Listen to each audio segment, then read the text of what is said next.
Poravnaj. Kaj bi ti poravnal? Poravnaj to. Mora biti isto. Ne, dober je dober.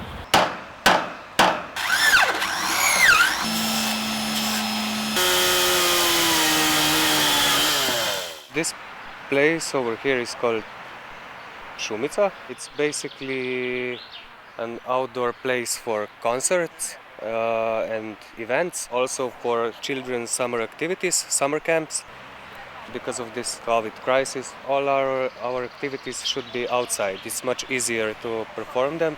So that's why we decided to go a little bit bigger this year and do things properly. The concept behind it is recycled materials. So most of what you see here are pallets, which were used in warehouses. Some things you just have to buy them new. Here you cannot do everything deductively, so that you have everything planned and you put it all together, but you have to come out of space, what the space offers. This counter is not screwed in the tree here, not to hurt the tree. Those nets will have two functions. One is privacy, that you can separate different parts, and the second one is you can put paintings, prints, anything.